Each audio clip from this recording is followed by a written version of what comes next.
Estamos acá con el doctor Ricardo Rodulfo. Él se encuentra en la ciudad de Buenos Aires, Argentina. Yo me encuentro, Fran Rico, en la ciudad de Bucaramanga, Colombia.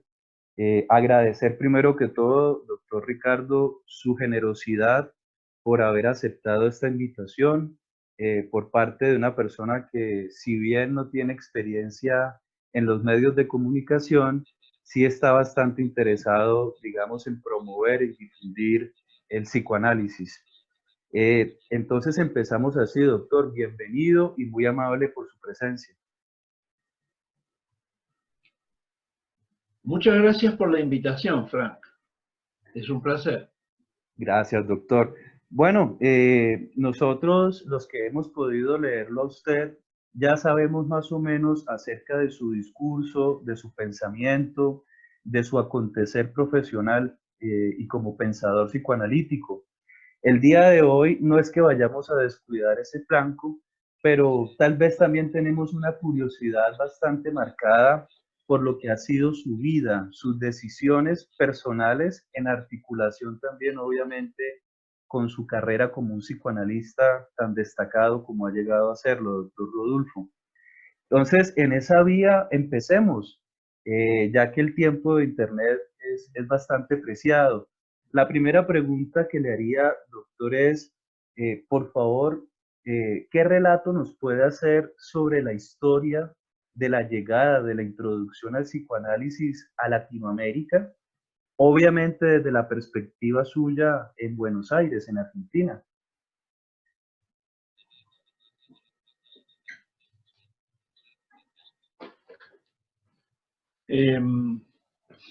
Bueno, casualmente el psicoanálisis, la Asociación Psicoanalítica Argentina se fundó el mismo año que yo nací, en 1942. Ok. Así que si queremos podemos atribuirle a eso cierto simbolismo. El psicoanálisis aquí creció muy vigorosamente y de entrada con figuras muy importantes como Pichon Rivière, Ángel Garma, algunos extranjeros como Ángel Garma, como Arminda Verasturi, que en esa época era de Pichon Rivière. Y acá empieza una cuestión que luego se volvió, desató muchas preguntas, ¿no? Que fue que una cierta afinidad entre Buenos Aires, sobre todo, y el psicoanálisis, que hizo de Buenos Aires una ciudad muy psicoanalítica, aunque, claro, eso se incrementó mucho con la entrada de los psicólogos del psicoanálisis. Yo diría que hay una primera época que más o menos termina cuando yo empiezo mi carrera. Yo me recibí en 1968. Una primera época donde el psicoanálisis es la práctica médica clásica, el psicoanálisis lo hacían los médicos, y donde la institución psicoanalítica tiene todos los caracteres conservadores de una institución bastante burocratizada por las normas de la IPA y demás, y bastante bien pensante. Se crea la carrera de psicología y ocurre una contradicción que fue muy fértil. Por una parte, los psicólogos no podían entrar en esa época, ahora hace mucho que sí, pero en esa época no podían entrar en la asociación psicoanalítica. Pero los psicólogos de entrada, ya desde la década del 60, cuando empezó la carrera, se vieron muy atraídos por el psicoanálisis y casi todos se dedicaron a la clínica. Y los que los ayudaron a formarse en psicoanálisis, les derivaron pacientes, los supervisaron, eran psicoanalistas de la APA, o sea que la institución por un lado no permitía la entrada de psicólogos, pero muchos miembros de esa institución, como José Blecher, uno muy señalado, fueron profesores en la carrera de psicología, supervisores y formadores de psicoanalistas y, como en mi caso, derivadores. Mis primeros pacientes me los derivaron psicoanalistas de la APA. Así que esa contradicción fue muy fértil porque la entrada de los psicólogos, diríamos que democratizó el psicoanálisis. Primero porque el psicoanálisis empezó a ser accesible aunque alguien no fuera de clase media alta. Empezó a ser accesible para las capas medias de la población e incluso para gente más humilde, porque empezó a haber en muchos hospitales y centros de salud atención psicoanalítica gratuita, que generalmente se llevaban a cabo psicólogos supervisados por psicoanalistas. Eso fue muy importante, porque le dio un perfil al psicoanálisis que es ausente, incluso en muchos países europeos es muy ausente eso. El psicoanálisis es algo muy clasista porque es muy caro. Ajá. En Buenos Aires el psicoanálisis se volvió algo que ya no era caro, era muy accesible, porque los honorarios de los psicólogos no eran los honorarios de los psicoanalistas, ¿no? Okay. La población que iba al psicólogo no era la población que iba al psicoanalista médico. Y el psicólogo empezó a llamarse a sí mismo psicoanalista, empezó a autorizarse, y la gente común, empezó a no hacer mucha distinción en si alguien era psicólogo, psicoanalista médico o psicólogo, ¿no? Esa distinción se perdió. El término psicólogo, la gente empezó a usarlo como sinónimo de psicoanalista, porque había muy pocos psicólogos que se dedicaran a algo que no fuera el psicoanálisis clínico. Esa era al mismo tiempo, otra contradicción era que en esa época, por la dictadura de Onganía, los psicólogos tenían prohibido ejercer. Los psicólogos solo podían hacer psicodiagnósticos. Okay. Pero esa ley no tuvo ninguna repercusión práctica. Los psicólogos no hicieron caso, yo mismo fui un ejemplo, puse mi consultorio con chapa y todo, y nunca vino ningún inspector de salud pública a tratar de, no sé, de detenerme o hacer sancionarme por estar ejerciendo, ¿no? Y en los hospitales mismos nacionales ejercían los psicólogos, hacían terapia. O sea que esa ley de Onganía no tuvo ningún efecto práctico, digamos, aunque si se hubiera aplicado sí, pero quizá por la tradición argentina, que es de a veces ser irrespetuosos con las leyes, en ese caso fue una suerte porque no tuvo consecuencias. De modo que creció muchísimo mi comienzo profesional, mis primeros pacientes en 1969. Fue una época de mucho ascenso de la práctica clínica psicoanalítica por parte de psicólogos, y eso dio lugar también a otra cosa. El psicoanalista médico era un psicoanalista muy encerrado en su consultorio, con pocas excepciones. El psicoanalista psicólogo empezó a hacer experimentos. Experimentos, por ejemplo, que era atender pacientes que formalmente no serían aptos para el psicoanálisis. Autistas, retrasados mentales, meterse en cosas pioneras, de vanguardia, un poco empíricamente, un poco a veces con alguna bibliografía local o extranjera, pero empezó una cuestión de sacar el formato psicoanalítico clásico empezó a ser compartido con otros modos de trabajar psicoanalíticamente que no eran el consultorio cerrado del psicoanalista clásico, que también seguía existiendo, y los mismos psicólogos, yo también me compré un diván y todo eso, y empecé a tener pacientes de diván y todo eso, pero hacíamos otras cosas, por ejemplo, ir a Villas Miseria a hacer grupos de embarazadas. Yo, por ejemplo, hice eso en un momento dado. Okay. ¿No? Cosas que un psicoanalista médico jamás se le hubiera ocurrido hacer. De acuerdo. Los psicólogos en eso cumplieron entonces le hicieron muy bien al psicoanálisis en Argentina, ¿no? Lo Pero oxigenaron. sea que, por otro lado, lo oxigenaron.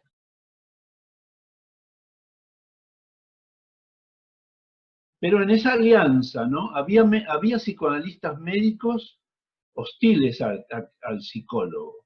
Ok. Pero en su gran mayoría en su gran mayoría los psicoanalistas médicos acogieron bien al psicólogo, entre otras cosas porque tenían muchos psicólogos como pacientes, también les convenía. Porque era una clientela segura, Los psicólogos se analizaban con psicoanalistas médicos. Ok. Pero fue una cosa también muy generosa, porque iban a los hospitales, hacían los psicoanalistas cosas que nunca habían hecho. Ir a un hospital, a un servicio de psicopatología en un barrio pobre, a supervisar a los psicólogos que trabajaban allí. Así que los psicoanalistas también se flexibilizaron y salieron de sus cuevas más, cosa que por ejemplo no pasó nunca jamás en lugares como Austria, por Ajá. ejemplo, la cuna del psicoanálisis, donde el psicoanálisis siguió siendo una cosa muy elitista y muy para un sector muy reducido de la población. Ujú. ¿No? Y con ausencia total de experimentos pioneros, digamos. Lo que muchas veces se ve en Europa, con la excepción de Francia y algunos lugares de Inglaterra, y después en la España posfranquista, el psicoanálisis europeo siempre fue un psicoanálisis muy conservador, muy ajeno a experimentar, por ejemplo, de atender pacientes que habían sido declarados como no analizables, Exactamente. ¿no? O sea, ir más allá de las neurosis clásicas. Exactamente. Yo además me dediqué enseguida a niños. Yo tuve la suerte, por casualidad, de empezar a trabajar con todas las edades, con niños, adolescentes y adultos. Eso fue accidental, no elegido por mí, pero con el tiempo descubrí que eso me hacía muy bien, que el trabajar con niños me ayudaba mucho para trabajar con el paciente adulto, hasta en Ujú. la forma de formular la interpretación, porque me ayudaba a hacer interpretaciones no intelectualistas, Ok. que era muy saludable y muy divertido pasar de una edad a otra, ¿no? Aún ahora yo tengo pacientes, mis pacientes mayores tienen,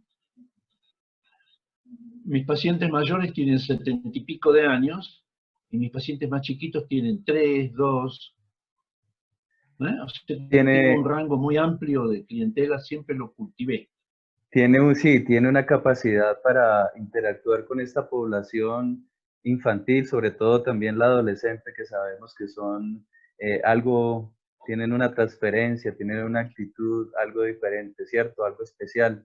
Doctor, le quisiera preguntar nuevamente en esa perspectiva histórica, sabemos que en la APA hubo decisiones en esa dictadura de Sí. Onganía, que por ejemplo surgió plataforma, documento. La pregunta sería, usted en medio de esa decisión institucional del psicoanálisis, sabemos que usted en esos momentos estaba iniciando su carrera profesional, eh, digamos, ¿cómo se ubicó? ¿Y por qué optó por esa decisión, digamos, personal de asumir su carrera profesional de manera independiente? Características de personalidad, básicamente. Siempre fui una persona desobediente. Y la persona desobediente, las instituciones se basan en la obediencia. Toda institución, psicoanalítica o no, todo acento en la legalidad siempre tiene que ver con la obediencia a la ley. Y yo siempre fui desobediente. Ya tenía fama de desobediente de chico, digamos, y la seguí cultivando. Entonces no me llevaba bien. Además, siempre sentí un rechazo por las líneas teóricas, dogmáticas, porque me dijeran lo que tenía que leer. Yo siempre fui un gran lector. Mi adolescencia descubrí a Platón, a los estoicos, a muchos filósofos, me incliné mucho por la filosofía, además por la literatura. Yo venía estudiando música desde los 6 años y me gradué como profesor nacional de música a los 20. Sí. O sea que venía con otras formaciones más tumultuosas y desordenadas, y no me llevaba bien con esa normativa que sobre todo en grupos kleinianos y lacanianos se hizo muy rígida, ¿no? De leer solo Mm. lo de su corriente, digamos, y eso hizo, cosa que hizo mucho daño en el psicoanálisis, ¿no? Paradójicamente, la APA se benefició con la fractura y con el tiempo se volvió una institución muy pluralista. La APA hoy es una institución muy pluralista teóricamente y muy abierta. Y los grupos lacanianos que venían supuestamente a abrir todo, se cerraron en un dogmatismo que los empobreció, ¿no? Solo leer lo de su capilla, ¿no? Con muy pocas excepciones, por supuesto siempre hay excepciones a esto, pero a mí, yo por mi parte me puse a estudiar Lacan, pero por mi cuenta, con profesores, con cosas, pero evitando siempre que me institucionalizaran, y evitando que me dijeran lo que tenía que leer. Siempre fui enemigo de eso que es una epidemia en la universidad, el estudiante que lee la bibliografía que le mandan y nunca tiene ha perdido esa curiosidad. La escuela logra matar la curiosidad de querer leer otras cosas, de descubrir libros por su propia cuenta. Yo siempre le aconsejo a la gente, además de lo que te den para estudiar, lee por tu propia cuenta, psicoanálisis también. No esperes que te enseñen Lacan o Klein. Andá y lee vos, digamos. Y lee los textos de primera mano. No te quedes con el manual para leer Freud, manual de introducción para leer Lacan. Todas esas cosas hacen daño, burocratizan el pensamiento, digamos. Tal Así cual. que, bueno, además yo siempre mi interés por la filosofía se robusteció cuando me di cuenta de que el psicoanálisis sufría de bases filosóficas muy endebles, y ahí fue que yo descubrí a figuras como Derrida, que se volvió toda una referencia para mí, también Deleuze y otros, ¿no? Y por otra parte, la música, descubrí con el tiempo. Yo había estudiado no solo un instrumento, el piano, sino como me formé en el Conservatorio Nacional de Música, aprendí mucho de formas musicales, historia de la música, etc. Con el tiempo descubrí que muchos de los conceptos de la música me servían para pensar cuestiones relativas al psiquismo. Por ejemplo, la constitución del psiquismo temprano, ¿no? Eso me permitió, por ejemplo, darme cuenta de algo que los lacanianos no se habían dado cuenta, que el acceso al lenguaje no se puede hacer si no se pasa por un largo periodo de acceso a la música. El niño es un músico antes de ser un hablante, ¿no? Exacto. El primer año de vida es un primer año de canturreos, sonorizaciones, gorjeos, tarareos, y en medio de esa masa sonora empiezan a surgir los significantes de la lengua. Si un niño no hace ese recorrido por la música, va a ser un ecolálico o un mudo, digamos. Por algo, digamos, todas las culturas tienen canciones de cuna mucho antes de que se le pueda contar a un niño un cuento con el lenguaje, porque el niño no entendería un cuento con el lenguaje, pero en cambio entiende muy bien un canto musical. Sí, a mí la música me ayudó mucho a eso porque me ayudó a desmarcarme del logocentrismo propio de la metafísica occidental y que también ha hecho mucho estrago en el psicoanálisis, en Sí, esas concepciones que asimilan, que identifican psiquismo con lenguaje, como si el psiquismo solo estuviera hecho de palabras, digamos, como si fuera solo una cuestión lingüística el psiquismo, lo cual es un error gravísimo que además, por otro lado, si se toma en serio, impediría trabajar con chicos, porque no se exacto. podrían leer ni dibujos, ni juegos, ni actos teatrales, dramáticos que hacen los chicos. Ok, Así que el psicoanálisis de niños también me ayudó mucho en eso, porque enseguida me di cuenta que con el niño no se podía solo hablar y escuchar, que al niño perfecto. había que mirarlo, había que poder compartir un juego con él, ¿no? Es decir que su preparación, su formación musical previa al psicoanálisis de alguna manera sirvió como una predisposición positiva para el encuentro con Winnicott y toda su concepción sobre la importancia de lo lúdico en la formación del self.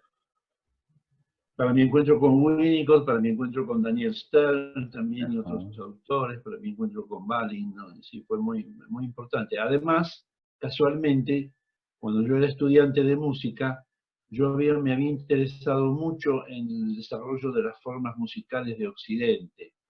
La fuga, la sonata, el rondó, todas las grandes formas musicales de Occidente, la variación. Yo me había interesado mucho en eso y he estudiado mucho eso por mi cuenta, más allá de tocar el instrumento. Y yo en ese momento yo ni sospechaba que unos cuantos años más tarde eso me iba a ayudar tanto a pensar cosas sobre la subjetividad, digamos, ¿no? Así que fue una sorpresa que me dio la música, porque además toda mi vida, no me dediqué profesionalmente a la música, pero toda mi vida la música me ha acompañado. Yo cuando escribo siempre tengo algo puesto de música, y así, Ah, ¿no? ¿y qué escucha, La doctor? música, Me imagino que es, habrá una amplia gama pues, de preferencias, pero ¿por qué se inclina en música? bueno, todo lo que se llama música clásica, un nombre muy equívoco, que no estoy de acuerdo con ese nombre, jazz, rock, tango, samba, me refiero a la samba brasileña, muchos ritmos latinoamericanos, de diverso tipo. Bueno, eh, ¿Cómo le va es con el muy jazz? raro que haya, es muy bien, el jazz es muy, algo que me gusta mucho, y lo mismo el tango, sobre todo el tango Piazzolla, el tango Piazzolla y post-Piazzolla, ¿no? Astor Piazzolla, que renovó el tango a partir de la década del 60 en Argentina. Este, Ok. y el jazz, bueno, qué sé yo, tengo muchos ídolos como, qué sé yo, para decir algunos clásicos, como John Coltrane, por ejemplo, Ajá. ¿no? Miles Davis, Babies. en fin, eh, Bill Evans, bueno, sí, Ajá. pianista extraordinario, bueno, y figuras más actuales también, siempre escucho mucho jazz. Y me interesó mucho siempre el injerto. Ujú. Eso de injertar, como hizo Piazzolla que injertó barroco y jazz en el tango, Sí. ¿no? Piazzolla sabía mucho de música barroca, sus tangos están llenos de fugatos muy propios del barroco italiano y alemán, y también de jazz, de cosas de jazz. Y actualmente hay muchos experimentos de injertos, ¿no? Injertar en el jazz tal cosa, eso injerto, esa mezcla. Bueno, a mí también me interesó teóricamente, entonces. Por eso nunca fui lacaniano, ni freudiano, ni kleiniano.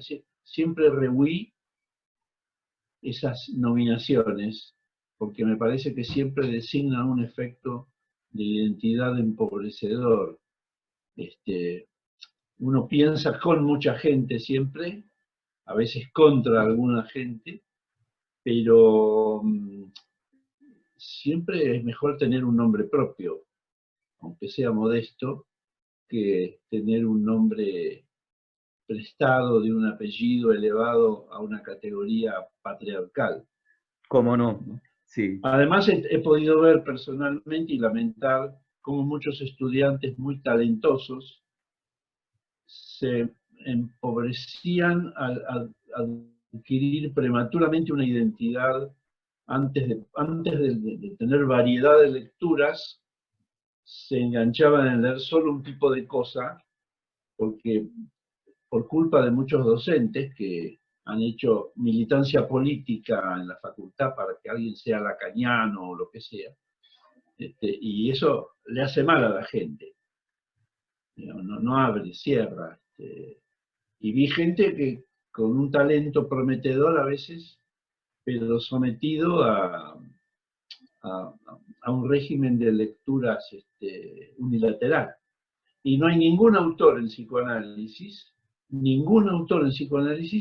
que pueda dar cuenta de toda la riqueza y variedad teórica y clínica del campo psicoanalítico. Nadie puede responder por todo el campo psicoanalítico. No hay ningún autor que pueda hacer eso.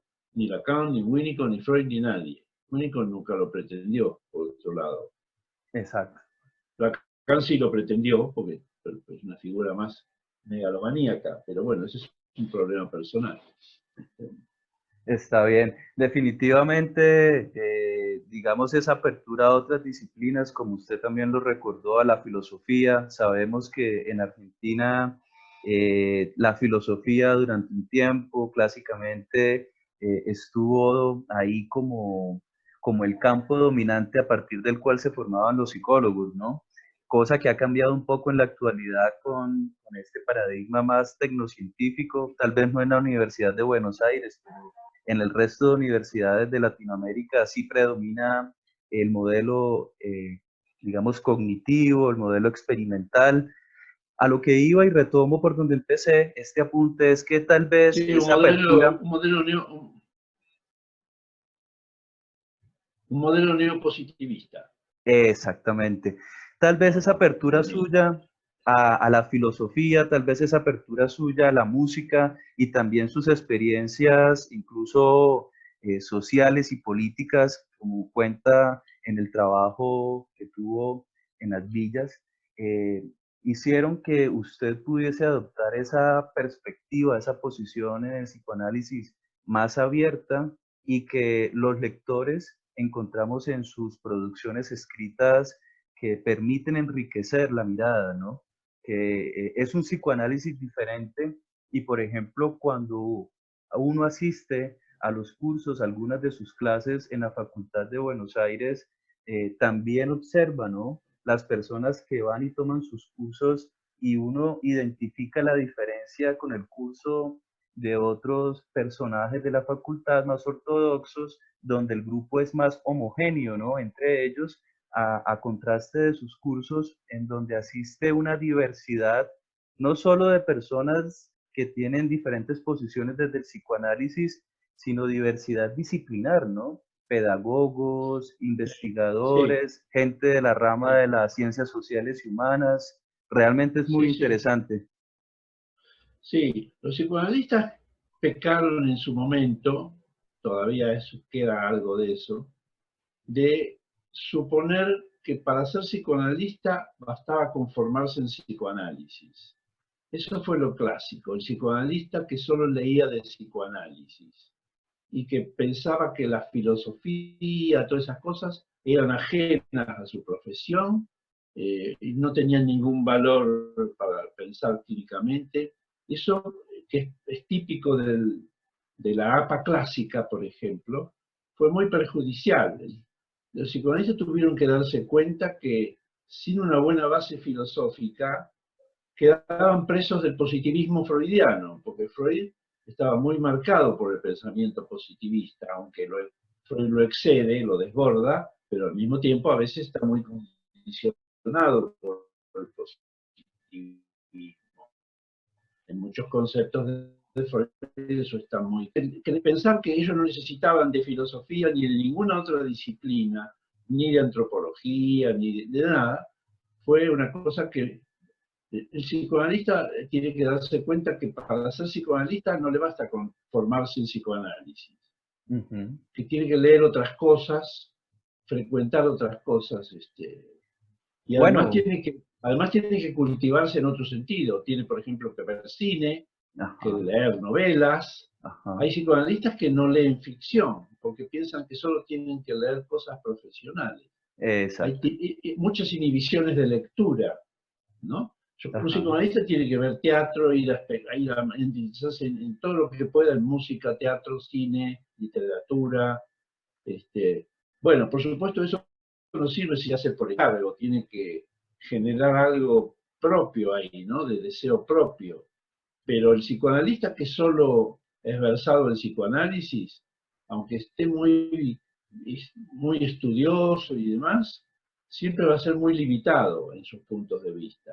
Sobre sí, todo, por ejemplo, cuando tiene que pensar fenómenos políticos sociales, porque ese exacto, tipo de pensamiento mucho tiempo estorbó toda posibilidad de psicoanálisis de hablar de una manera interesante de problemáticas políticos sociales y nada menos que entre nosotros, en América Latina, con todos los problemas políticos sociales que tenemos, eso fue muy negativo.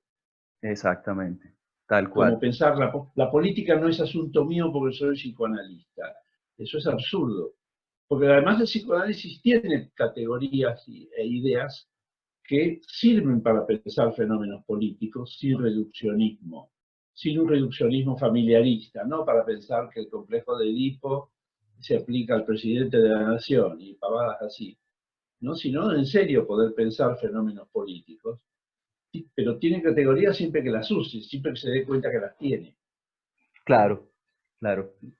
Eh, es la forma como nació el psicoanálisis, ¿no? Si uno revisa Freud, su proceso investigativo, el psicoanálisis echó mano de todo, ¿no? De la misma Sí, ciencia sí, experimental, de la misma sí, sí, física mecánica, pero sí, también del arte, de la literatura, las escrituras de los casos de Freud. sí. Uno no sabe qué halagarle a él más si esa capacidad del detalle de descripción clínico, pero al mismo tiempo esa belleza de la pluma como expresaba los casos, ¿no? Claro, era un escritor que de pronto narra muy bien, como él dice, él mismo habla a veces de que sus historiales parecen novelas. Exacto. Y por otra parte echa mano de fenómenos políticos como para explicar la represión. Freud habla de la censura rusa y habla de muchos otros ejemplos de censura política para dar cuenta de cómo funciona la represión, ¿no? Ujú. Bueno, Le echó mano a la ahí mitología. hay una pluralidad de, bueno, le echa mano a la mitología. Efectivamente, Freud es un ejemplo porque si el psicoanálisis hizo algo fue crear un estilo incluso literario. Hay un estilo literario del psicoanálisis que diverge totalmente del estilo médico y del estilo psicológico Exacto. experimental. El estilo del psicoanalista, a veces Freud trata de copiar el lenguaje cientificista y ahí a veces hasta se pone aburrido, pero en general el estilo psicoanalítico es muy personal. El psicoanálisis creó una manera de escribir también que luego hubo muchos otros grandes escritores del psicoanálisis, ¿no? Sí, Y doctor, eso eso no es un dato menor.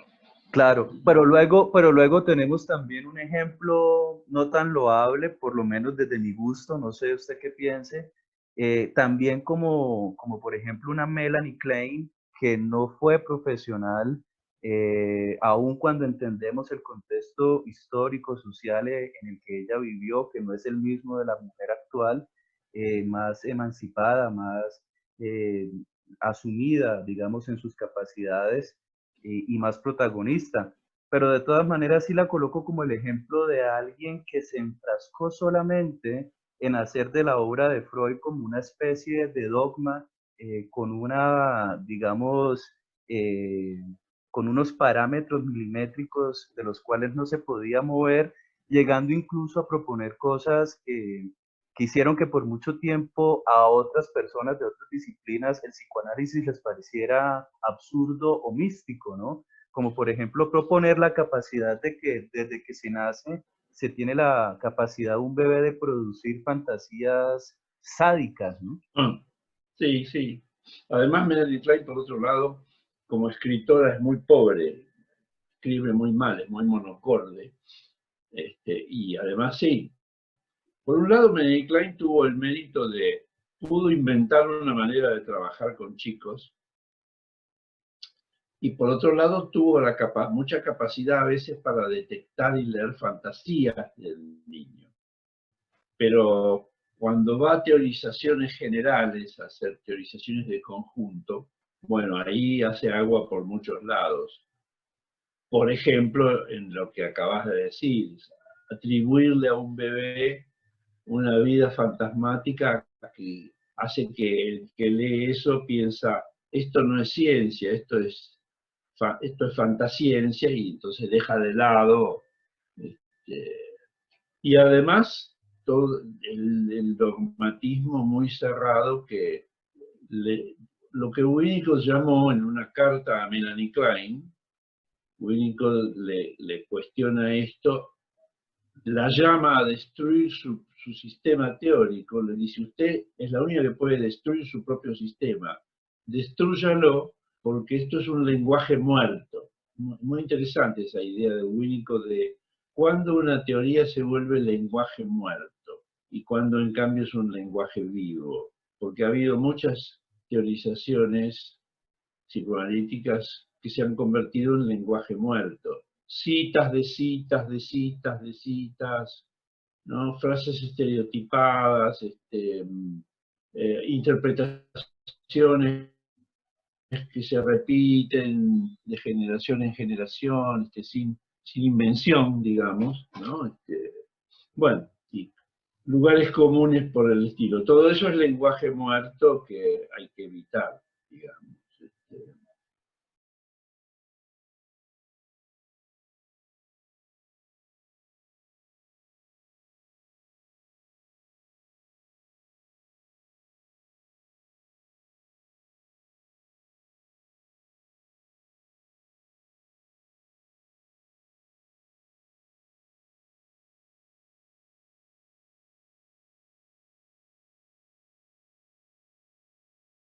Empezando por usted, por su historia, como venimos haciendo, su idea de lo que es la formación, la habilitación y la relación del psicoanalista con las instituciones psicoanalíticas.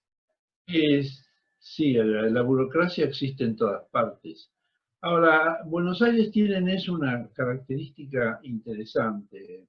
Digo Buenos Aires, también Argentina, pero sobre todo Buenos Aires, y esto se reproduce en otras ciudades importantes como Rosario, Córdoba, que es que se encuentra fácilmente una apreciable cantidad de psicoanalistas independientes. Psicoanalistas que no pertenecen a ninguna institución, ni oficial ni no oficial. Que eso es muy raro. En otros países prácticamente no existe porque no hay margen para que eso exista. Un psicoanalista independiente que no pertenezca a una institución. En Europa, por ejemplo, sería impensable. Quizá en otros países de América Latina no sea impensable, a lo mejor puede ser así en México, no sé, en Colombia, puede Claro, ser así en Uruguay, entonces, pero en Buenos Aires es bastante. Uno encuentra, no es raro encontrar psicoanalistas, pero me refiero a psicoanalistas que de pronto tienen una larga trayectoria, larga, prestigiosa, y que nunca han pisado, tienen amigos en todas las instituciones, pero no pertenecen a ninguna. Mi caso sería uno de esos, porque yo con frecuencia soy invitado a la APA, a DEVA, a la SAP, que son las tres organizaciones psicoanalíticas oficiales que hay. Me invitan mucho ahí, todos los años tengo que ir a dar ahí clases, conferencias, ateneos, mesas redondas, y me llevo muy bien en muchas instituciones, pero las lacanianas no, porque ellos solo los invitan entre ellos. Pero todos los demás invitan, entonces es muy bueno eso de esa posibilidad de acoger al psicoanalista independiente. Y como yo, hay colegas de mi edad que también o se fueron en su momento de alguna institución, como Volnovich, por ejemplo, Juan Carlos Volnovich, o Julio Marota, que son gente de mi generación, que abandonaron instituciones o nunca estuvieron, como el caso mío, que nunca estuve. está bien. La única institución en la que estuve es la UBA, la Universidad de Buenos Aires, como profesor, pero eso no es una institución psicoanalítica. Ok, aquí la pregunta sería, claro, la UBA, porque obvio, como cualquier ser humano, necesitaba usted garantizarse un empleo, o sea, tener un puesto, una plaza laboral fija, ¿no? Como se lo merece cualquier profesor que dedica su vida a la educación. Pero más allá de ese motivo material, ¿hay algún motivo más académico por el cual, o más intelectual, digamos, por el cual sí haya preferido usted estar en la academia y no en las instituciones psicoanalíticas? ¿Cuál es la diferencia de las instituciones entre una y otra? Bueno, lo que pasa es que en la universidad uno está más libre de las capillas psicoanalíticas, porque es la universidad. Pero hay un motivo personal. Yo descubrí que me gustaba mucho dar clase. que me gusta mucho, sigo dando clases, y me gusta mucho dar clase, y además mis clases con el tiempo, yo no escribo mis clases nunca, tampoco cuando leo en público escribo, y mis clases suelen ser para mí borradores de trabajo para futuros libros. Muchos libros míos surgieron de cursos que di como borradores de trabajo que después me los puse a escribir ya de otra manera. Entonces descubrí que la relación con estudiantes y con colegas jóvenes, la descubrí que era muy refrescante estar cerca de esa juventud, ¿no? Mi público mayoritario ha sido siempre el colega joven o el estudiante, y descubrí que eso me hacía muy bien y que me resultaba menos aburrido a veces que hablar con un colega demasiado ya profesionalizado, demasiado burocratizado, y que eso era muy lindo, me gustaba mucho y tuve siempre muy buena relación. Siempre los estudiantes y los colegas jóvenes siempre me han elogiado lo mismo, que no les doy un catecismo, que los ayudo a pensar, que no trato de que se adscriban a una línea teórica ni tampoco a la mía. No es que quiero rodulfianos en lugar de kleinianos o lacanianos, sino que no quiero que haya rodulfianos. Tal Y cual. entonces me he llevado muy bien, eso ha sido muy estimulante para mí, porque de pronto las preguntas del colega joven, sus perplejidades, me ha ayudado mucho a pensar cosas y he escrito mucho para ellos también. Y descubrí que además disfrutaba mucho así de la escena de la clase, de dar una clase. Si yo estoy cansado un día y voy a dar clase, salgo descansado. Entré cansado, medio desganado, como cuando uno dice hoy es lunes, qué maldición, no tengo nada. Salgo renovado. Hay una especie de efecto hormonal que me produce el hecho de dar la clase. Y siempre he sido elogiado en ese sentido como profesor. Es una facilidad que tengo. Lo único que no me gusta de la docencia son la burocracia de las evaluaciones, pero si tolero la burocracia de la facultad, que es mucha, ha crecido demasiado y a veces es insoportable, y si tolero la política de la facultad, que es también irrespirable, porque es política partidaria más que política universitaria, si tolero eso es por el premio de estar con los alumnos y los colegas jóvenes, porque como dirijo posgrado y soy profesor de posgrado, también tengo muchos, doy clase también a colegas y no solo a estudiantes. Excelente respuesta, me parece muy motivadora para los que los hemos escuchado en las aulas de clase. Doctor, la pregunta sería, ¿cree usted que la investigación de alguna manera permite compensar, si me permite usar esa palabra, el hecho de no hacer un proceso de formación institucional y de no contar con unas credenciales institucionales?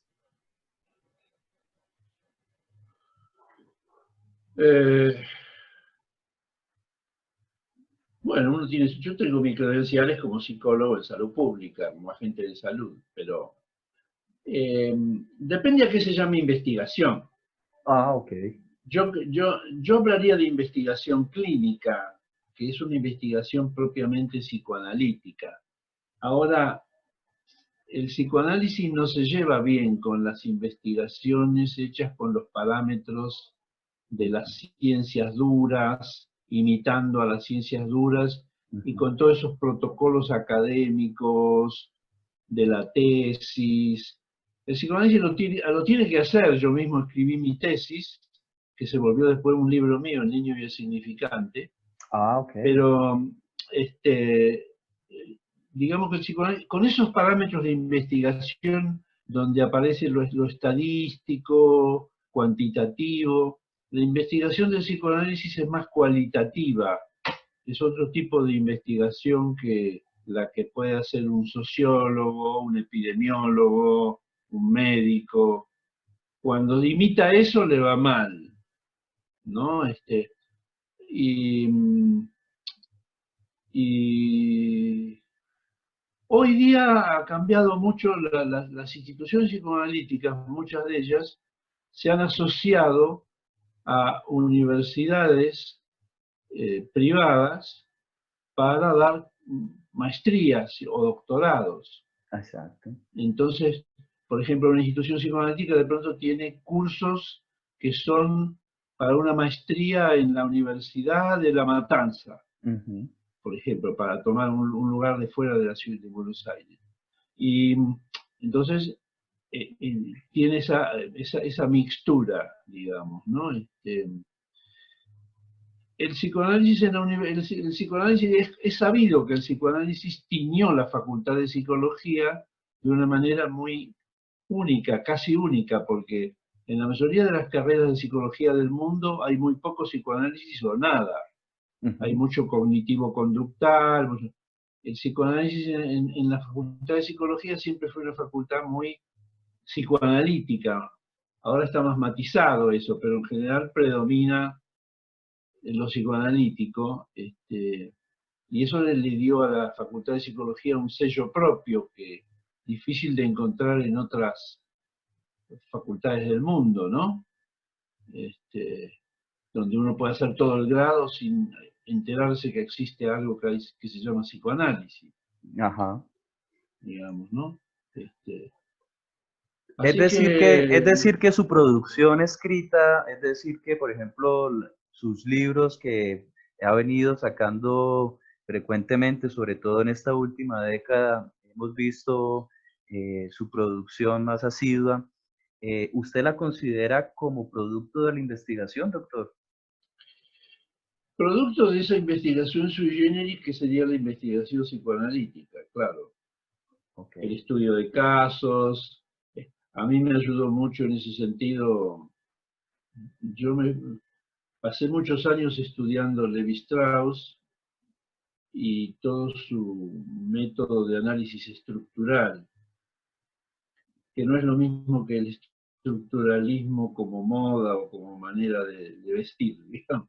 El análisis estructural de Levi-Strauss a mí me ayudó mucho a leer textos clínicos como mitos, Ujú. a descubrir comunidades y grupos, lo que se llama grupos de transformaciones. Así que a mi manera me hice bastante experto modestamente en análisis estructural. Y luego la segunda cosa que me ayudó mucho para eso fue el método de la deconstrucción en Derrida. Ok. Entonces me aboqué a una tarea que la que sigo haciendo, que es deconstruir todo el sistema teórico de postulados del psicoanálisis tradicional, desarmarlo Ujú. para plantear una renovación a fondo. Entonces, Levi-Strauss y Derrida fueron mis grandes maestros en ese terreno y como me formaron tanto o más que muchos psicoanalistas, aunque ninguno de los dos era psicoanalista, ¿no? Aunque frecuentaban el psicoanálisis, les simpatizaban. Derrida se definió como un amigo del psicoanálisis. Sí. De ese amigo yo aprendí mucho, y lo mismo de Levi-Strauss, porque Levi-Strauss me enseñó un método de interpretación que no era el clásico del psicoanálisis, del simbolismo psicoanalítico clásico. Y me enseñó a leer mitos que en el psicoanálisis generalmente se leían muy mal, porque cuando Freud empezó su obra no había ninguna tradición de lectura de mitos realmente consistente a la que pudiera referirse. Entonces, las interpretaciones que Freud hace muchas veces de mitos son tendenciosas y fragmentarias, y hay que corregirlas, rectificarlas, actualizarlas, digamos. Así que eso me ayudó a todo esto de investigación, a hacer construir una especie de dispositivo propio, ¿no? Exactamente. Eh, Porque en la época en la que el psicoanálisis pretendió, el psicoanálisis en un momento dado idealizó la ciencia, sobre todo Freud, la física, entonces tratar de tomar modelos impersonales supuestamente científicos, ¿no? Eso hizo que en una época hasta hubiera casos de psicoanalistas que se vestían siempre igual en sesión, como para congelar variables. Estaba el famoso traje gris de Donald Meltzer, que Ajá. debía tener una docena de trajes grises, siempre atender al paciente igual, siempre lo mismo. La idea de hacer del consultorio, había un modelo quirúrgico, se hablaba de Ajá. la asepsia que tenía que haber en sesión. Todo eso quería imitar procedimientos de otras ciencias con resultados muy desafortunados, porque el psicoanálisis no, es más amigo de otras, se lleva mejor con el cine, la literatura, la filosofía, que con ese tipo de ciencia, Exactamente. digamos, ¿no? No se Doctor, pueden congelar, no se pueden congelar variables de esa manera. La idea misma de neutralidad del psicoanalista surgió de ahí, y es una idea políticamente reaccionaria en el fondo. exactamente. Sí, Al sí, leer ¿qué sus me dice? libros, por ejemplo, al leer Andamios, que es un libro que particularmente me gusta mucho porque siento que me aporta en la revisión epistemológica del psicoanálisis, lo mismo que Padres e Hijos, que tiene un título desde mi perspectiva engañoso, ¿no? Porque cuando lo compré antes de leerlo pensaba que iba a encontrar un libro sobre, digamos, algo así como tips, consejos para las relaciones entre padres e hijos. No, por Excusame, suerte no. excúsame, ese era mi imaginario, pero qué bella sorpresa que me encontré todo un asunto sobre el pensamiento binario en ese texto, que es una joya, a mi forma de ver, es una joya. A lo que voy con estos dos ejemplos de estos dos textos, hay muchos más, están las lecturas de la violencia, está el psicoanálisis Sí, del nuevo, textos que a mí son mis preferidos, pero usted tiene muchos más. La pregunta es la siguiente, doctor. Yo he entendido que usted no trabaja con centros teóricos. Yo he entendido que usted incluso no no. trabaja, eh, digámoslo así, desde una posición dogmática, sino usted utiliza una expresión que es la actitud psicoanalítica. Usted dice que hay que adoptar una actitud psicoanalítica y que es carente de centros Sí. o de focos desde los cuales se arma jerárquicamente un sistema conceptual. Teniendo eso presente, de todas maneras le quiero preguntar, ¿qué considera usted mismo? ¿Cuáles pueden ser los conceptos, los planteamientos teóricos que son sus aportes para el debate del psicoanálisis contemporáneo? Bueno, con lo del centro pasó algo interesante, porque el centro no es del psicoanálisis. La idea de centro es una idea metafísica, claramente, digamos, que se remonta al pensamiento griego, ¿no? Bueno, entonces, el psicoanálisis entonces, por un lado, hizo una crítica que implicaba al centro, descentración se llamó, que era eso de sacar la conciencia del centro del psiquismo, que la conciencia dejara de ser el centro de la vida psíquica, ¿no? Ahora, luego hubo otros intentos Lacan por su lado trató de sacar del centro la sustancia, ¿no? Pero en todos esos casos, lo que hicieron fue cambiar, sacar algo del centro para poner otra cosa en su lugar. Poner en su lugar el inconsciente o el complejo de Edipo, en el caso de Freud, sobre todo el complejo de Edipo, que Freud lo puso en el centro, lo llamó nuclear, justamente. Lacan puso en el centro la falta en lugar de la sustancia. Pero entonces el psicoanálisis sacó muchas cosas del centro pero nunca sacó el centro del centro. La descentración nunca llegó a sacar el centro. A lo que yo me aboqué es a sacar el centro, no poner otra cosa en el centro, Exacto. ¿no? En eso me guió mucho la física, porque yo pensé, si los físicos pudieron descentrarse, hoy la física no tiene más centro, no hay un centro del universo. No es una pregunta del físico buscar cuál sería el centro del universo. Para nada. Hoy el universo se piensa como un conjunto muy variado de galaxias, agujeros y que esto y que lo otro, y nadie más. No se piensa como si el centro es el Sol o si el centro es la Tierra, como era el debate, fue un debate en un momento dado. ¿Era el centro el Sol o era el centro de la Tierra? Pero ahí seguíamos con el centro. Solo que la Biblia decía que era la Tierra y Galileo decía que era el Sol. Pero con eso ganábamos algo, claro, es mejor pensar que el centro es el Sol. Ganábamos algo, pero no lo suficiente, que es sacar, hoy la física no tiene centro, digamos, y la historia tampoco tiene centro, porque ya no es la época de decir el mundo marcha hacia tal centro que sería el progreso ilimitado del positivismo, el progreso de la razón, o la sociedad sin clases comunista como fin de la historia. Ya la historia se ha vuelto algo impredecible, abierto y que nadie sabe para dónde va. Entonces, si se pueden sacar esas cosas, se puede sacar el centro de esas cosas, pensé, ¿por qué no del psicoanálisis? Y ahí empecé a trabajar para no tener centros en el psicoanálisis, lo cual no es fácil porque la gente está muy acostumbrada a buscar un centro. Pero se puede, digamos, ¿no? Lo que yo hice fue pensar más bien en un nuevo punto de partida, sin poner nada en el centro, por ser un nuevo punto de partida. Mi nuevo punto de partida fue empezar desde el lado del juego, en lugar de empezar desde el lado de la sexualidad infantil, por ejemplo, o cosas por el estilo. Pero para esto no hay que poner nada en el centro. Cuando se pone algo en el centro, Derrida lo ha explicado muy bien.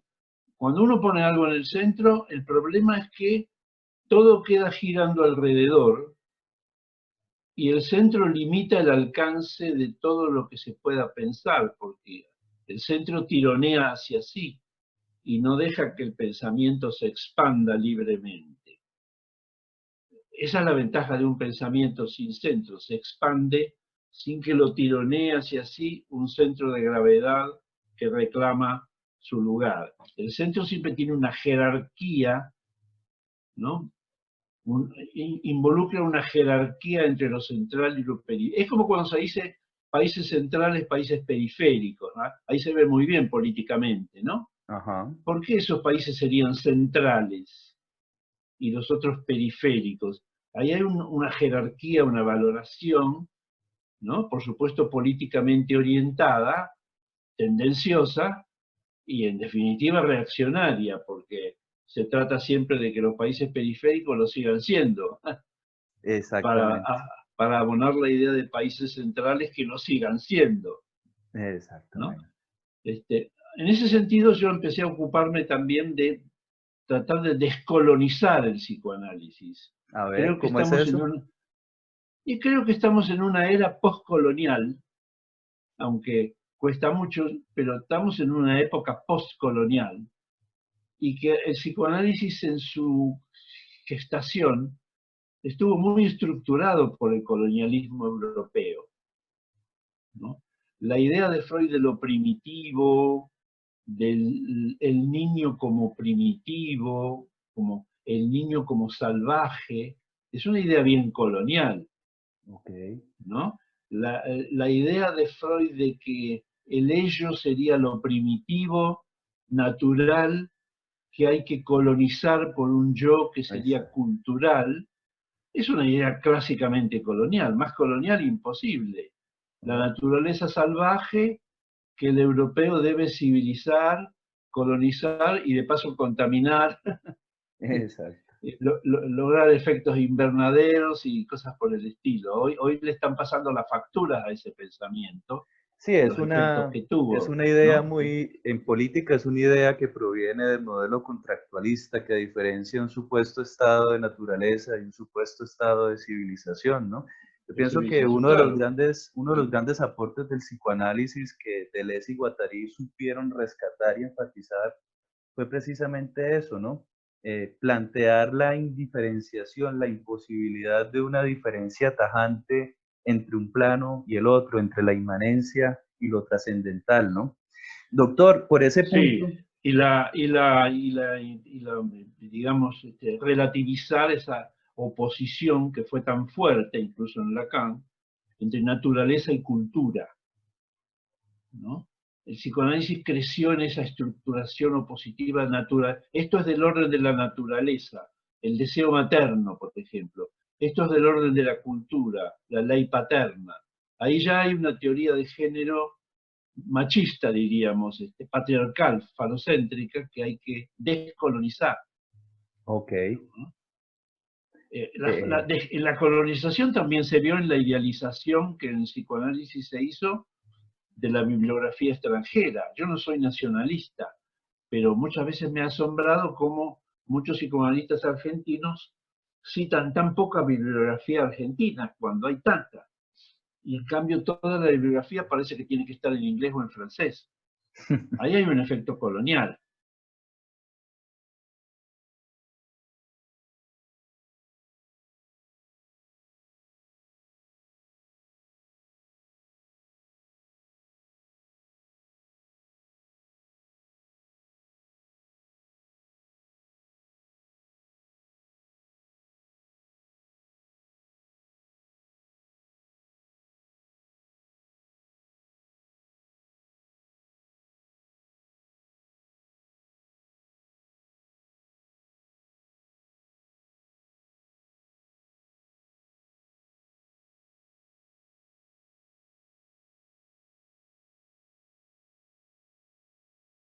dentro de lo que recuerdo, también tengo en mente que usted ha hecho un excelente trabajo de deconstrucción sobre lo que usted llama el motivo de el narcisismo y como ya lo dijo, de Edipo. Y por una vía que a mí me parece Sí, particularmente interesante y es, como usted lo menciona, el poder construirse subjetivamente en la relación con un otro y haciendo la aclaración con más de un otro. Acá quiero hacer un paréntesis para soltarle la palabra, doctor. Es que recuerdo que, por ejemplo, un René Caes en un texto más o menos reciente, del 2007, como el singular plural, dice precisamente que dentro del mismo psicoanálisis hubo una revolución copernicana cuando se dejó de pensar el inconsciente como algo que se estructuraba solo en la relación objetal uno a uno y que era algo así como una propiedad del individuo, de la persona. Pienso que los grupalistas y usted también, aunque no es un psicoanalista oficialmente reconocido como grupalista, pienso que van en esa onda de hacer una revolución copernicana dentro del psicoanálisis, al poder estallar, si me permite la expresión, esa relación objetal que era sagrada para pensar el surgimiento del inconsciente. sí, con un matiz que hay que observar, pero sí, Bertolucci, el director de cine, Bertolucci, ¿no? El director de Último Tango en París, Sí, señor. decía que el inconsciente no era propiedad privada. Eso está muy bien. El inconsciente no es mi propiedad privada, mi inconsciente que guardo en un rinconcito de mi cerebro o no sé dónde. El inconsciente es un ente justamente descentralizado, que no está cortado por individualidades de esa manera. Hoy predomina efectivamente una idea de entre, pero hay que advertir una diferencia.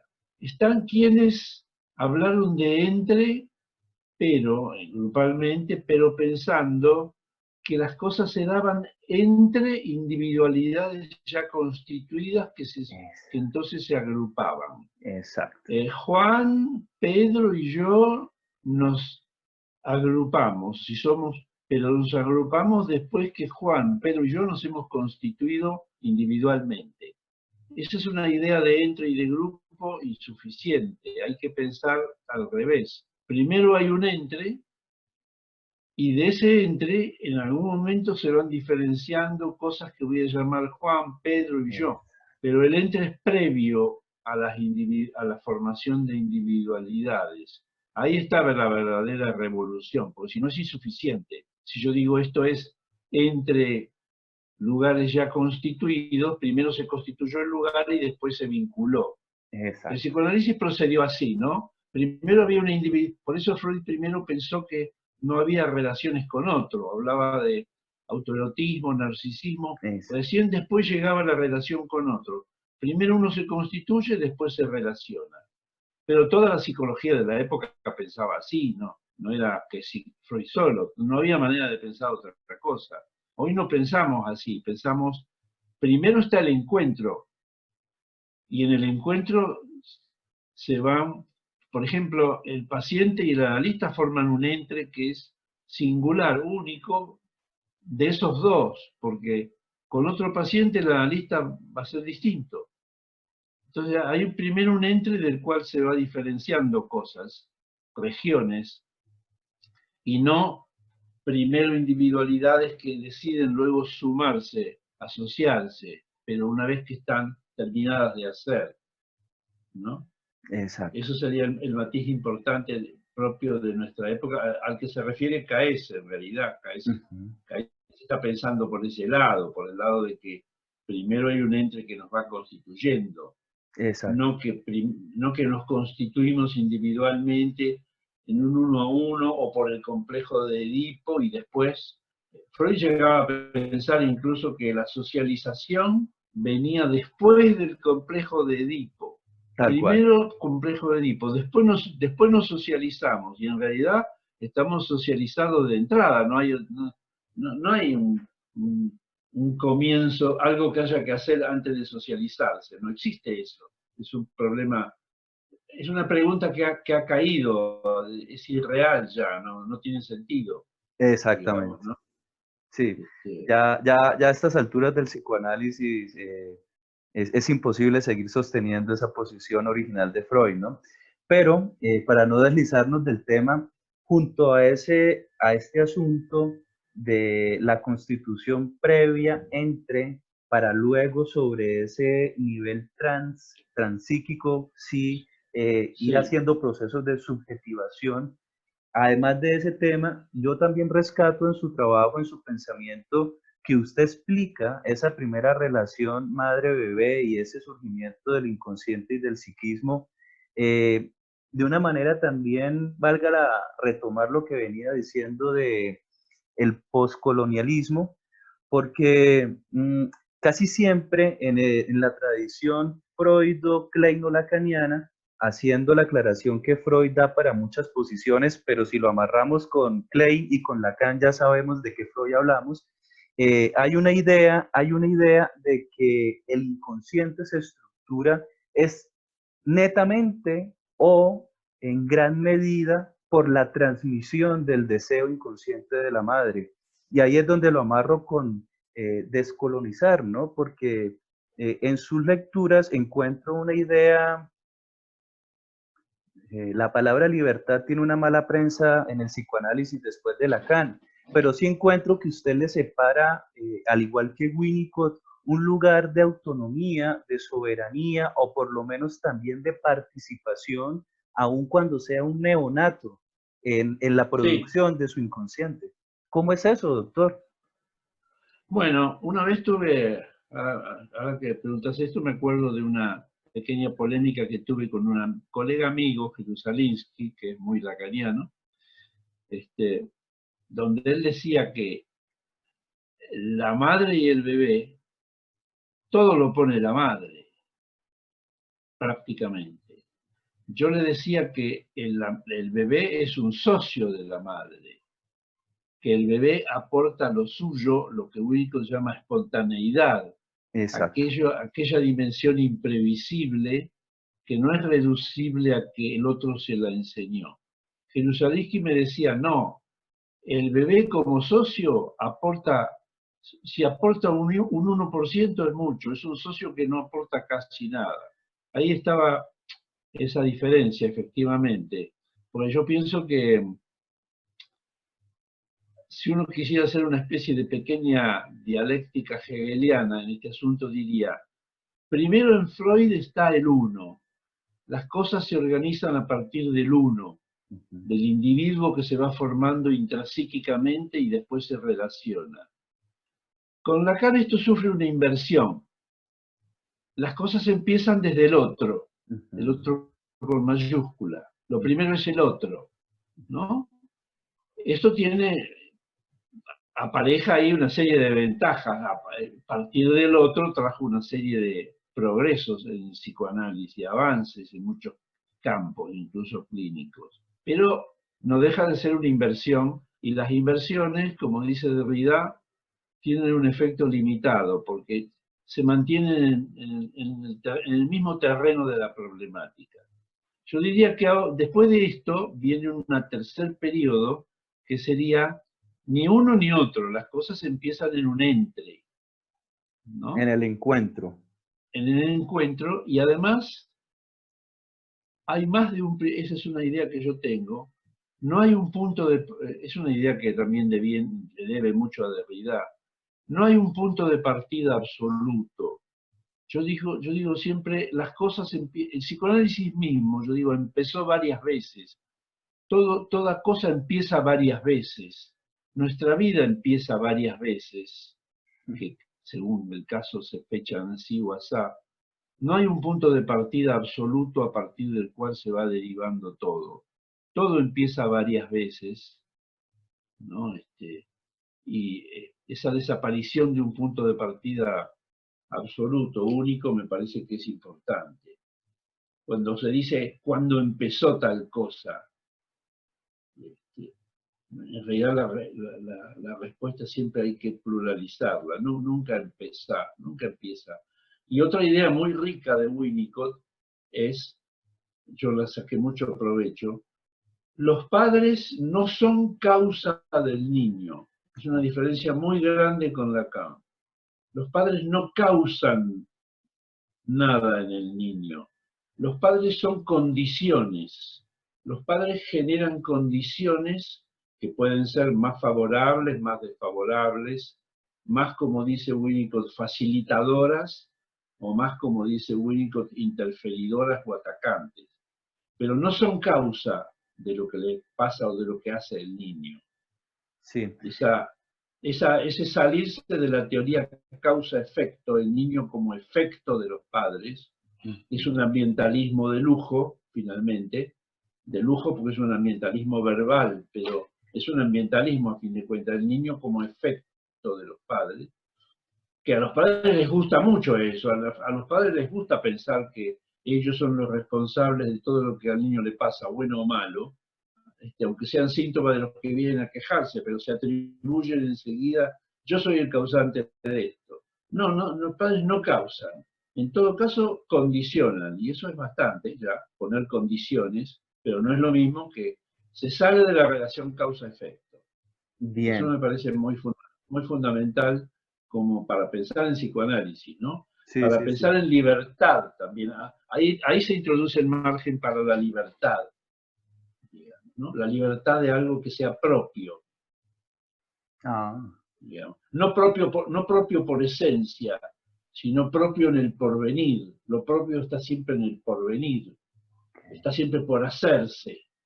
Ok, muy buena este apunte de la diferencia entre la esencia y el porvenir, porque entonces quería pasar al otro flanco, ¿no? Y es que, por ejemplo, a Winnicott a veces se le critica a mi forma de entender mal, porque se le asocia, digamos, su concepción del proceso transicional y de las raíces verdaderas del self, se suelen asociar con el concepto de la psicología del yo norteamericana, de las áreas Sí, libres de conflicto. ¿Cómo se sí. podría desde su pensamiento desambiguar para si hay de pronto alguien equivocado o malintencionado que pretenda llevarnos allá, poder defendernos de esa acusación? No, no sé si malintencionado, pero son lecturas. Hay que pensar que los trabajos de lectura de Winnicott empezaron hace muy poco. Yo mismo hice, en ese libro sobre la violencia, intenté un trabajo de lectura de Winnicott porque la suposición que tenían los psicoanalistas hasta la década del 90 era más o menos que a Winnicott no había que leerlo, porque era muy fácil y se leía solo, lo cual es muy peligroso, confundir una exposición sencilla con algo fácil, porque lo sencillo puede ser complejo, Ujú. ¿no? Es sencillo pero complejo, no es simple. Entonces, hace poco se empezó a problematizar y empezaron a surgir la idea de que a Winnicott había que tomarse el trabajo de leerlo y ver qué corno quería decir con esto y con lo otro. Cosa difícil porque Winnicott rehuía además, Ajá. Winnicott rehuye el vocabulario teórico del psicoanálisis, lo elude todo lo que puede. No le Ajá. gusta el vocabulario psicoanalítico, más bien pone el propio. Y en el propio no le gusta tampoco el efecto de supuesto rigor académico. Ujú. Entonces varía, oscila, ¿no? Lo transicional en este sentido no está libre de ningún conflicto. Lo transicional en sí mismo es conflictivo, digamos. El conflicto está ahí al nivel, por ejemplo, en esa paradoja de, por ejemplo, supongamos, dar vida, animar con vida a un juguete sabiendo que no está vivo, ¿no? Porque el juguete en Winnicott, que es el nombre del objeto transicional popular, sería un juguete. Ujú. El juguete está vivo para el niño. El niño no tiene la idea biológica de vida, más bien, así como le atribuye fácilmente vida psíquica a un animal, con mucha más facilidad que el adulto, el niño le atribuye vida a sus juguetes también. Como en esa, un poco como en esa saga de Toy Story, donde está también esa animación del juego juguetes. Bueno, entonces el juguete está vivo, pero el niño además, pero el niño no está loco, no es un delirante, no es un psicótico que delire. Entonces está vivo, pero sabe que no está vivo. Ahí hay un efecto de renegación, de ya sé que esto no está vivo, pero yo lo trato como un ser vivo al que animo. Y esa paradoja es conflictiva e inestable, digamos, ¿no? Así que no tiene mucho que ver con una supuesta área libre de conflictos, ¿no?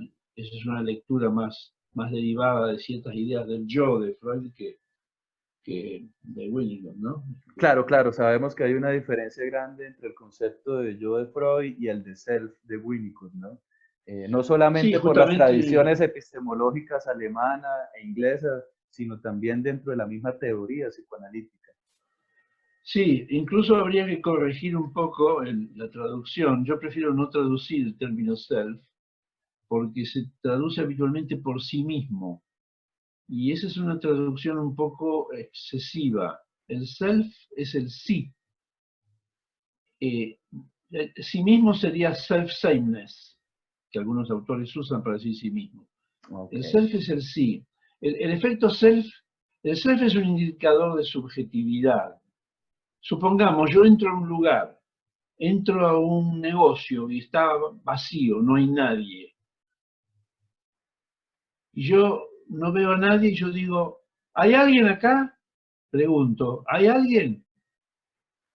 Hay alguien que responda, ¿no? Entonces de pronto escucho que alguien me dice, sí, acá estoy yo.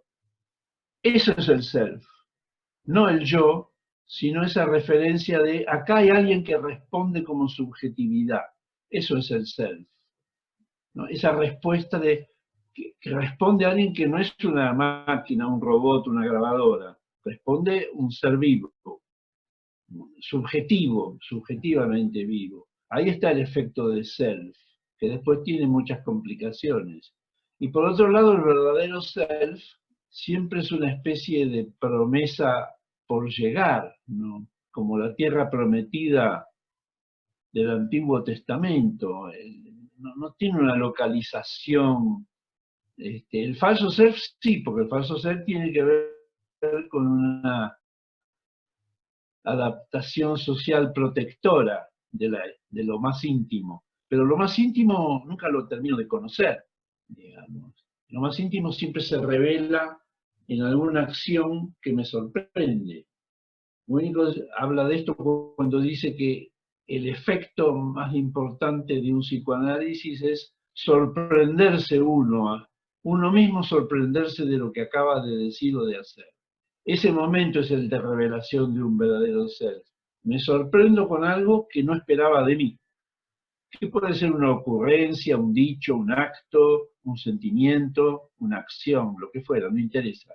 Pero me sorprendo con eso. Él dice que en el psicoanálisis hay que buscar eso, que el paciente se sorprenda. Eso no se va a hacer con interpretaciones siempre las mismas, interpretaciones canónicas. El paciente no se va a sorprender porque le diga a usted quiere la posesión de su mamá y su papá. Eso no va a sorprender a nadie. Cuando el psicoanálisis pierde la capacidad de sorpresa, ya se vuelve un lenguaje muerto. En ese sentido, entonces, su concepción del proceso clínico y de la intervención del analista en ese proceso estaría como más cerca al buen arte, ¿no? El buen arte no es tanto el que transmite un concepto, sino el que deja impactado, ¿no? El que genera algo en quien lo especta. Y sí, claramente yo me pronuncio por el psicoanálisis como artesanía, como algo del arte y no te comparto el rechazo en ese sentido tanto de Winnicott como de Lacan por la palabra técnica. No hay el psicoanálisis tiene algunos trucos técnicos, algunos pequeños dispositivos técnicos, pero no es una técnica. En primer lugar, porque la técnica no se interroga nunca. El técnico nunca se pregunta por lo que hace, por el sentido de lo que hace. No se pregunta si tiene que fabricar una bomba, no se pregunta por la ética de la guerra. Fabrica la bomba y que sea lo más eficaz posible. En la técnica no hay preguntas. La ciencia se hace preguntas, la técnica no. Entonces, cuando algo se consolida como técnica, ya no hay más preguntas, hay un saber hacer, ya esto lo sé hacer y lo hago siempre así, un know-how.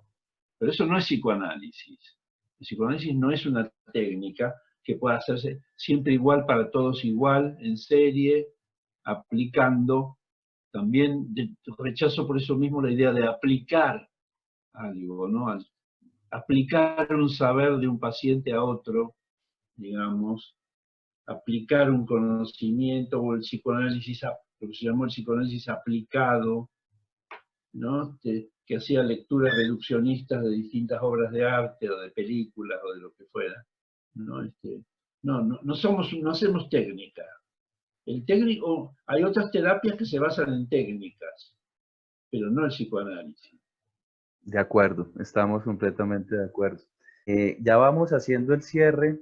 La pregunta del segmento final sería, sin pretenderle pedir que haga futurología, ¿qué perspectivas, qué porvenir ve usted para el psicoanálisis en el siglo XXI?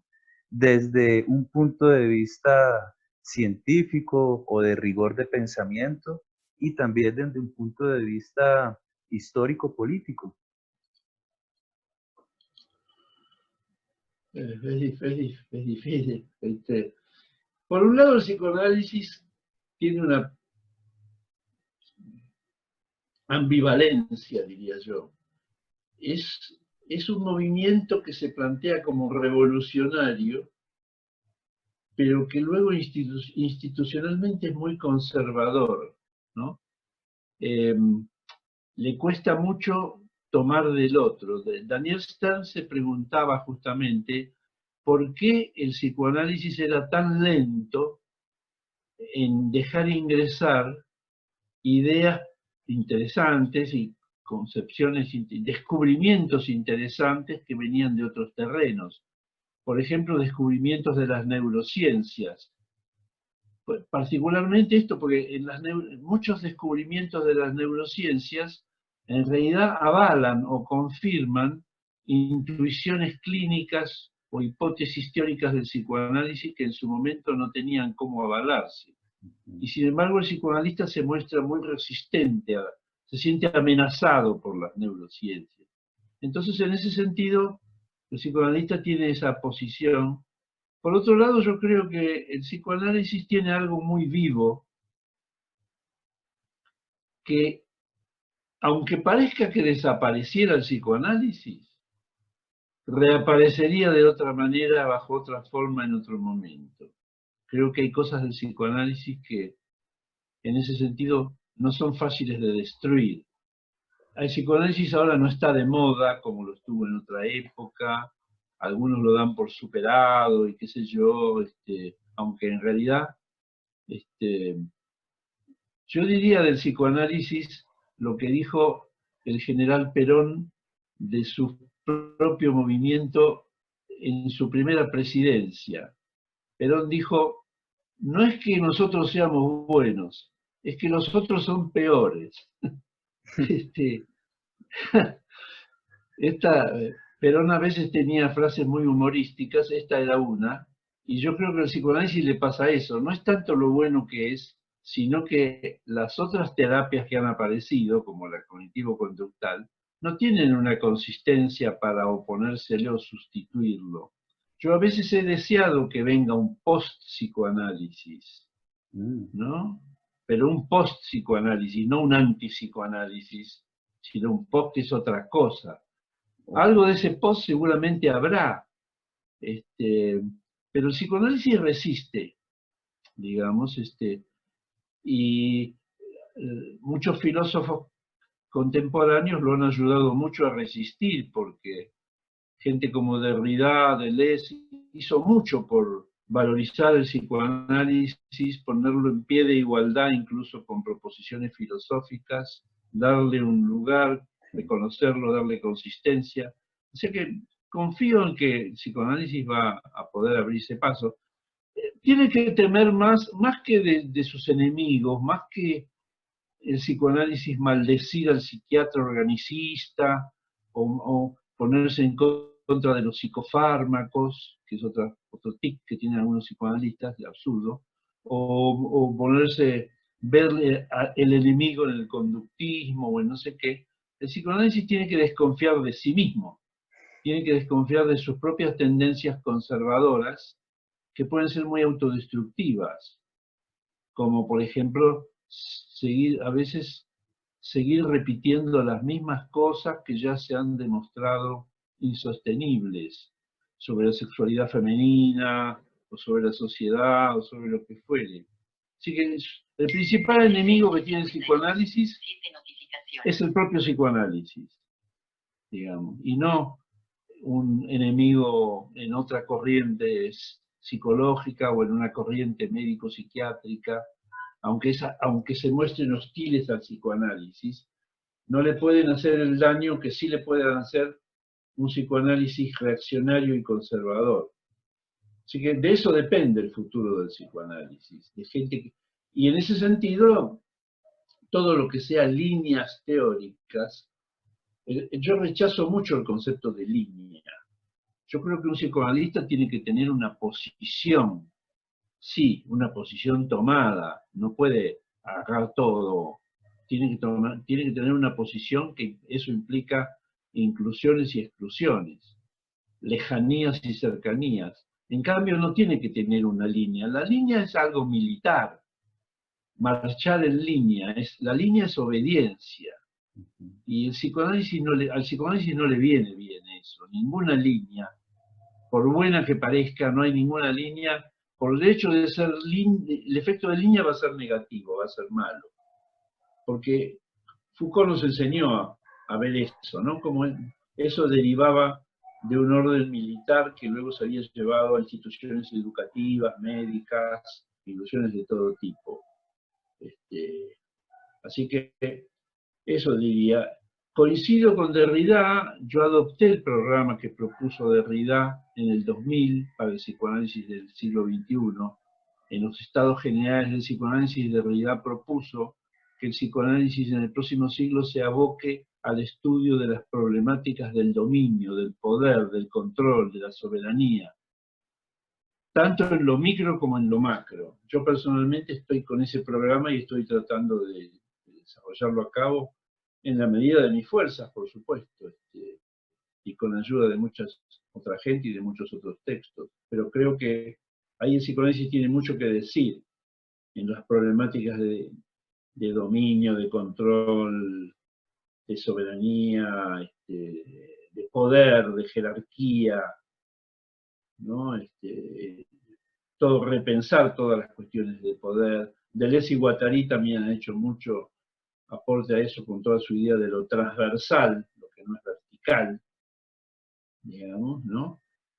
Freud, Lacan y Klein se manejaron con modelos verticales, donde arriba de todo estaban ellos, ¿no? Winnicott, en cambio, escribe una frase que para mí es todo una ética. Él dice: nunca supe andar detrás de nadie, ni siquiera detrás de Freud. Andar detrás es andar en línea, ¿no? Formando una fila. Eso es lo que el enemigo del psicoanálisis es, todo lo que nos haga formar fila. Ok. Digamos. Andemos sueltos, mejor. En Cuando los chicos colectivo, juegan, cuando los chicos juegan andan sueltos. juntos y sueltos al mismo tiempo, ¿no? Esa es la paradoja. Sí, ahí está, juntos y bien juntos, pero sueltos. Sí. Está bien. Ahí está. Y Así también, tenemos que andar en política, juntos pero sueltos. exactamente. Y para que no se nos surja un centro que venga a dominarnos, también pensar que la unión de ese estar juntos pero sueltos también es por el compartir gustos, como decía Winnicott, que se formaban los grupos, ¿no? Efectivamente, son cosas que se van formando. Bueno, uno tiene piel con ciertos autores, ¿no? Con ciertos autores, con ciertas prácticas, con ciertas estéticas, sí, sí, desde ya. Desde ya. Parece ser que hará falta más cómplices que jefes y policías entonces en el psicoanálisis. Jefes y policías siempre hay demasiados candidatos, ¿no? Cuanto menos haya, mejor. Exactamente. Doctor, hemos llegado ya al límite del tiempo y también, digamos, de la estructura que habíamos considerado para esta oportunidad.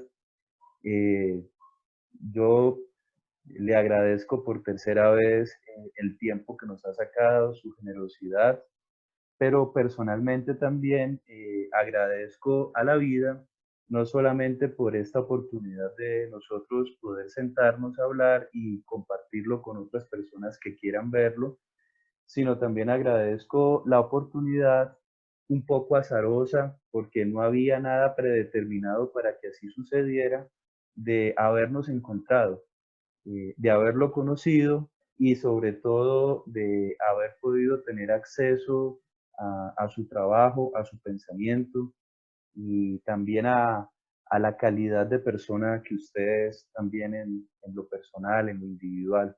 Muy amable, doctor, por su tiempo. Frank, para mí también ha sido un placer cuando nos conocimos en Buenos Aires, en mi consultorio. Usted llegó. Y lo que me gustó cuando los fui conociendo, me di cuenta rápidamente que usted tenía su propia búsqueda, que no venía como a ser instruido en alguna verdad revelada, sino que venía a pensar, y valoro mucho, pienso que está llamado usted a hacer una gran carrera, espero en Colombia, o donde se le ocurra luego instalarse si no esto fuera en Colombia. Tiene una gran capacidad intelectual y de apertura que ojalá la tuvieran más a menudo mis colegas. O sea que muchísimas gracias a usted por esta ocasión. Hemos tenido un diálogo que he disfrutado mucho. No me ha fatigado para nada, al contrario. Y quedo a sus órdenes y sigamos en contacto.